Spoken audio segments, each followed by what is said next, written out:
Hello friends, NK Prajapati classes में आपका स्वागत है। टॉपिक पढ़ते थे राजस्थान भौगोलिक स्वरूप के बारे में। आज का टॉपिक है दक्षिणी पूर्वी पठारी प्रदेश के बारे में पढ़ेंगे। दक्षिणी पूर्वी पठारी प्रदेश की बात करें तो सबसे पहले प्राचीन काल में दक्षिणी पूर्वी पठारी प्रदेश पर हाड़ा वंश का क्षेत्राधिकार था, मतलब एक वंश का अधिकार था जिसका नाम था हाड़ा वंश। ठीक है, होने के कारण इसे हाड़ौती का पठार भी कहा गया है। दक्षिणी पूर्वी पठार प्रदेश की उत्पत्ति की बात करें तो दक्षिणी पूर्वी पठार प्रदेश की उत्पत्ति जो है मध्यजीवी महाकल्प के मिसोजोइक या द्वितीयक महाकल्प के क्रिटेशियस काल में गोंडवाना लैंड में ज्वालामुखी क्रिया के दरारी उद्वार से निकले लावा के जमाव से इसकी उत्पत्ति हुई। ठीक है, उसके बाद में दक्षिणी पूर्वी पठारी प्रदेश में हाड़ौती पठार की विस्तार की बात करें।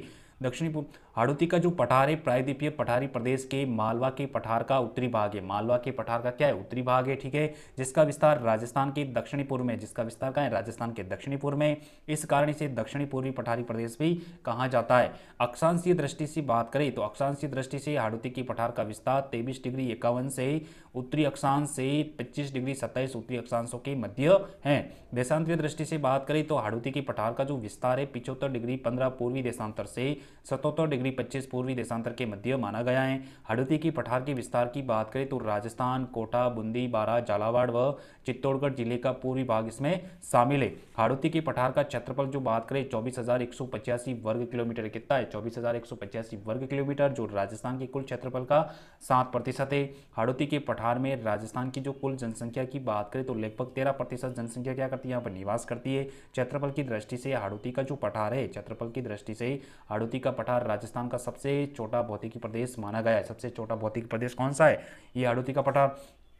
उसके बाद में हाड़ौती के पठार की औसत ऊंचाई की बात करें तो 500 मीटर है। कितनी है? 500 मीटर इसकी औसत ऊंचाई है। जहां ढाल की बात करें दक्षिण से उत्तर की ओर। सबसे पहले हम बात करें हाड़ौती के पठार की विशेषता क्या है, क्या क्या इसकी विशेषता है। तो सबसे पहली जो विशेषता है, हाड़ौती का जो पठार है अरावली पर्वतमाला तथा विंध्याचल के मध्य स्थित है। अरावली पर्वतमाला और विंध्याचल के मध्य स्थित है।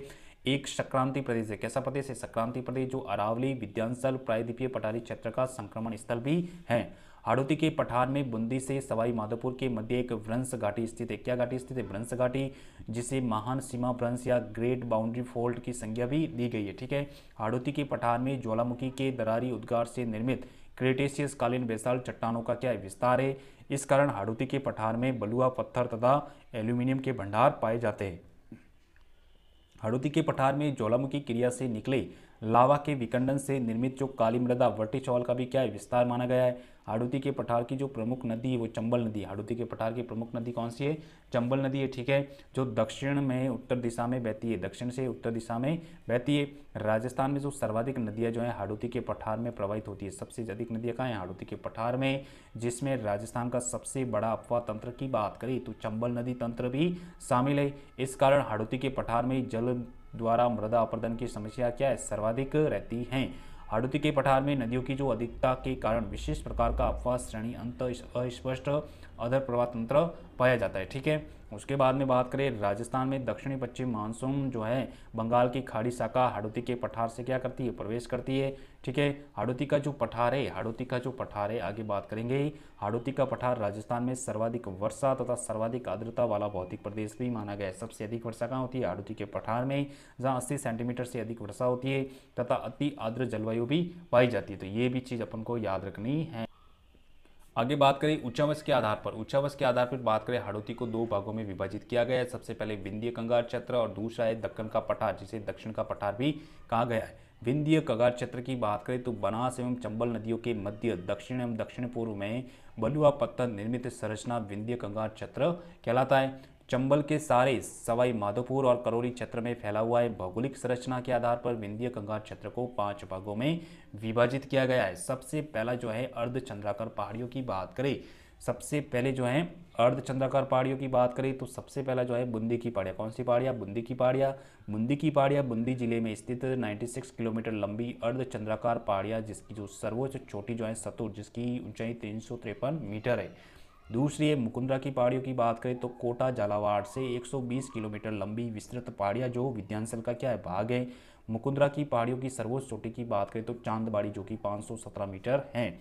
तीसरा है कुंडला की पहाड़ियों की बात करें तो कोटा के आसपास कुंडल के आकार की जो पहाड़ियाँ है वो कुंडला की पहाड़ियाँ कहलाती है। उसके बाद में चौथी है रामगढ़ की पहाड़ियों की बात करें तो बूंदी से बारां के मध्य स्थित पहाड़ियाँ जिसे बूंदी जिले में घोड़े के नाल के आकार की पहाड़ियाँ हॉर्स शू भी कहा जाता है। रामगढ़ की पहाड़ियाँ जो हैं पर्यटन की दृष्टि से राजस्थान का पहला जियो हेरिटेज स्थल भी इसे कहा गया है। कौन सा? रामगढ़ की पहाड़ियों को। दूसरा है नदी निर्मित मैदान की बात करें, कोटा बूंदी में चंबल तथा उसकी सहायक नदियों द्वारा निर्मित मैदान को हम क्या कहते हैं?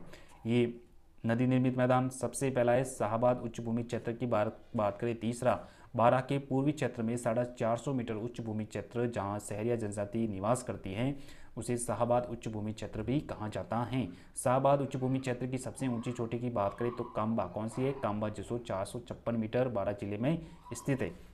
उसके बाद में डंग गंगदर के उच्च क्षेत्र की बात करें तो हाड़ौती पठार को इस उप विभाजन के अलावा भी विंध्यन कगार भूमि तथा दक्कन का लावा पठार में विभाजित किया गया है। दक्षिणी पश्चिम क्षेत्र जिसका क्षेत्रफल लगभग 1430 वर्ग किलोमीटर है, ये क्षेत्र अलग अलग पहाड़ियों में विस्तृत है। आगे बात करें झालावाड़ के पठार की बात करें तो दक्षिणी हाड़ौती क्षेत्र में झालावाड़ का पठार है जो मालवा के पठार का उत्तरी भाग माना गया है। इस क्षेत्र की सामान्यतः ऊंचाई 300 से 450 मीटर है जिसमें छोटी छोटी पहाड़ियाँ विस्तृत है।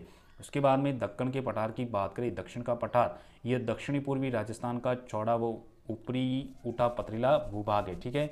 उसके बाद में झालावाड़ जिले में विस्तृत मालवा के पठार के उत्तरी भाग को झालावाड़ के पठार की संज्ञा भी दी गई है। चंबल व उसकी सहायक नदी जो है काली सिंध व पार्वती नदियों ने कोटा में एक त्रिकोणीय जलोढ़ मैदान भी बनाया है। डंग गंगाधर प्रदेश जो है झालावाड़ के दक्षिण में, झालावाड़ के दक्षिण पश्चिम में स्थित 350 मीटर उच्च भूमि क्षेत्र को डंग गंगाधर प्रदेश भी कहा जाता है। उसके बाद में हाड़ौती पठार के प्रमुख दर्रे की बात करें तो बूंदी जिले में स्थित दर्रा जो है लाखेरी, रामगढ़, खटगढ़, जैतवास और बूंदी दर्रा, ये सब का है बूंदी जिले में प्रमुख दर्रे माने गए। तो ये हमारा टॉपिक था दक्षिणी पूर्वी पठारी प्रदेश के बारे में। अगर आपको वीडियो अच्छा लगा हो तो चैनल को सब्सक्राइब करें, लाइक करें, कमेंट करें।